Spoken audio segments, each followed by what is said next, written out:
ಕರ್ನಾಟಕದ ಒಳನಾಡಿನ ಒಂದು ಸಣ್ಣ ಗ್ರಾಮ ಗಂಗಾ ನದಿಯ ತೀರದಲ್ಲಿ ಹಸಿರು ಬಯಲುಗಳಿಂದ ಸುತ್ತುವರೆದಿತ್ತು.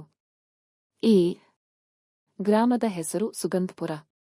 ಮನೆಗಳು ಮಣ್ಣಿನ ಗೋಡೆಗಳಿಂದ ಕಟ್ಟಲ್ಪಟ್ಟಿದ್ದವು. ಗೋಡೆಗಳ ಮೇಲೆ ಸುಣ್ಣದ ಬಿಳಿಯ ಬಣ್ಣವಿತ್ತು ಮತ್ತು ಒಣಗಿದ ಒಲೆಗಳಿಂದ ತಯಾರಾದ ಒಡವೆಗಳು ಒಡದೊಡದಂತೆ ಕಾಣುತ್ತಿದ್ದವು.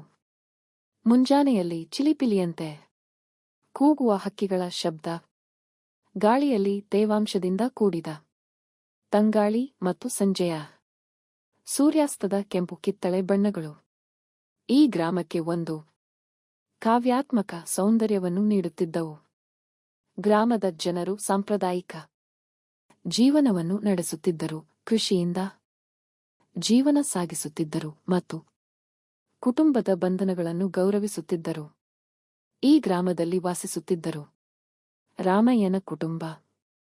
ರಾಮಯ್ಯ ಒಬ್ಬ ರೈತ ತನ್ನ ಪತ್ನಿ ಲಕ್ಷ್ಮಮ್ಮನೊಂದಿಗೆ ಒಂದು ಸಾಧಾರಣ ಜೀವನವನ್ನು ನಡೆಸುತ್ತಿದ್ದರು. ಅವರಿಗೆ ಇಬ್ಬರು ಮಕ್ಕಳು.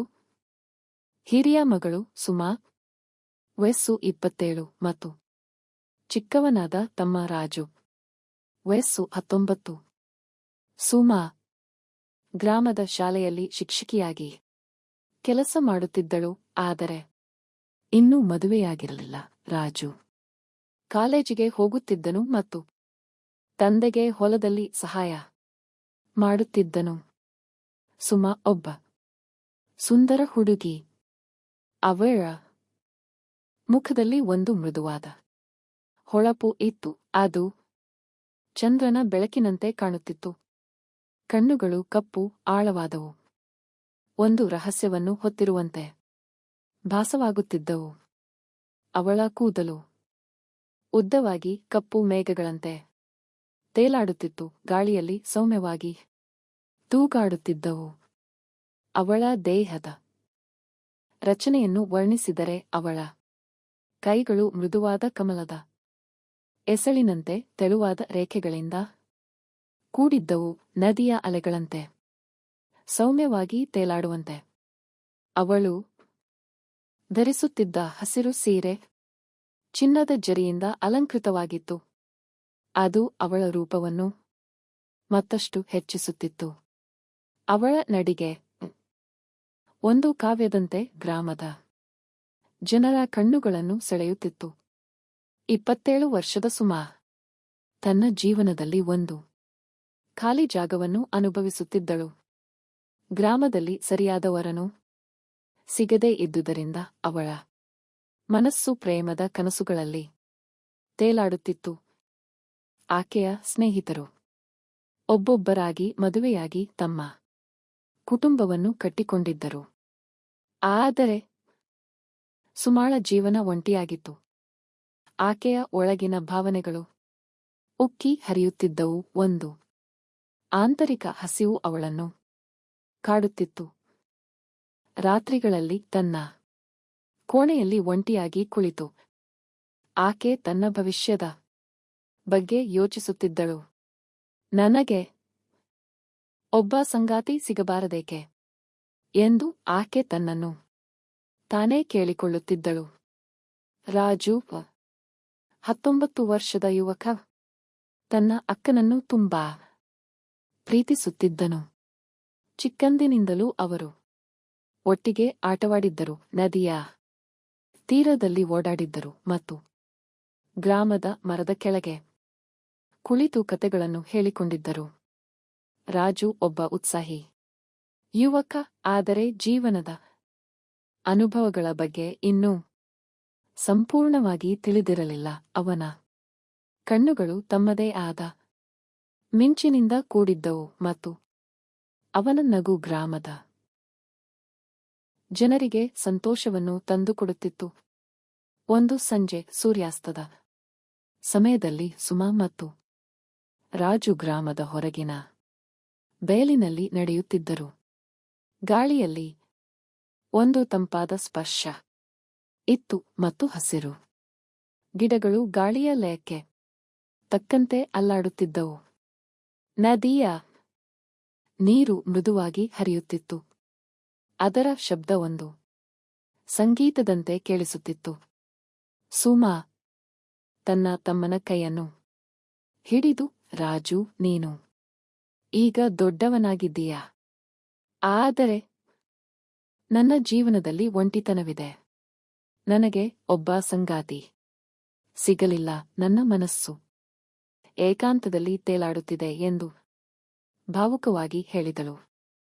ರಾಜು ತನ್ನ ಅಕ್ಕನ ಕಣ್ಣುಗಳನ್ನು ನೋಡಿದನು. ಆ ಕಣ್ಣುಗಳಲ್ಲಿ ಒಂದು ಆಳವಾದ ದುಃಖವಿತ್ತು. ಆದರೆ ಒಂದು ಆಕರ್ಷಣೆಯೋ ಇತ್ತು. ಅಕ್ಕ, ನಾನು ಯಾವಾಗಲೂ ನಿನ್ನ ಜೊತೆಗಿರುತ್ತೇನೆ ಎಂದು ಅವನು ಭರವಸೆಯಿಂದ ಹೇಳಿದನು. ಆ ಕ್ಷಣದಲ್ಲಿ ಅವರ ನಡುವೆ ಒಂದು ಹೊಸ ಭಾವನೆ ಮೂಡಿತು. ಸುಮಾಳ ಕೈಯ ಸ್ಪರ್ಶ, ಅವಳ ಕಣ್ಣುಗಳ ಆಕರ್ಷಣೆ ರಾಜುವಿನ ಮನಸ್ಸಿನಲ್ಲಿ ಒಂದು ಗೊಂದಲವನ್ನು ಸೃಷ್ಟಿಸಿತು. ದಿನಗಳು ಕಳೆದಂತೆ ಸುಮಾ ತನ್ನ ತಮ್ಮನೊಂದಿಗೆ ಹೆಚ್ಚು ಸಮಯ ಕಳೆಯಲು ಆರಂಭಿಸಿದಳು. ಮನೆಯಲ್ಲಿ ಒಬ್ಬರೇ ಇದ್ದಾಗ ಆಕೆ ರಾಜುವಿನ ಬಳಿಗೆ ಹೋಗುತ್ತಿದ್ದಳು. ಅವನ ಕೈಯನ್ನು ಮೃದುವಾಗಿ ಮುಟ್ಟುತ್ತಿದ್ದಳು ಮತ್ತು ಸೌಮ್ಯವಾದ ಮಾತುಗಳನ್ನು ಆಡುತ್ತಿದ್ದಳು. ರಾಜು, ನೀನು ಎಷ್ಟು ಒಳ್ಳೆಯವನು. ನಿನ್ನ ಜೊತೆಗಿರುವಾಗ ನನಗೆ ಶಾಂತಿಯಾಗುತ್ತದೆ ಎಂದು ಆಕೆ ಹೇಳುತ್ತಿದ್ದಳು. ರಾಜು ಆರಂಭದಲ್ಲಿ ಗೊಂದಲಕ್ಕೀಡಾದನು. ಆದರೆ ಅಕ್ಕನ ಮಾತುಗಳು, ಅವಳ ಸ್ಪರ್ಶ ಅವನ ಮನಸ್ಸನ್ನು ಆಕರ್ಷಿಸಿದವು.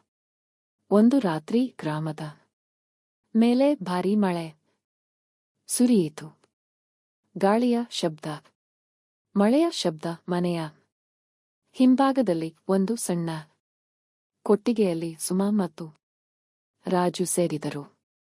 ಸುಮಾ ರಾಜುವಿನ ಕೈಯನ್ನು ಗಟ್ಟಿಯಾಗಿ ಹಿಡಿದು, ನೀನು ನನ್ನನ್ನು ಸಂತೋಷಪಡಿಸಬಹುದು ರಾಜು ಎಂದು ಭಾವುಕವಾಗಿ ಹೇಳಿದಳು.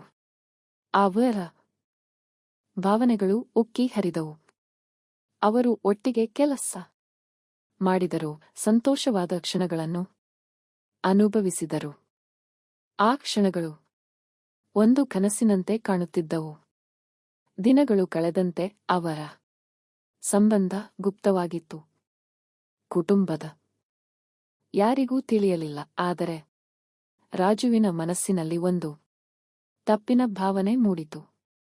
ಒಂದು ದಿನ ಗ್ರಾಮದ ದೇವಸ್ಥಾನದ ಬಳಿ ರಾಜು ಸುಮಾಳನ್ನು ಭೇಟಿಯಾದನು. ಅಕ್ಕ, ನಾವು ತಪ್ಪು ಮಾಡಿದ್ದೇವೆ.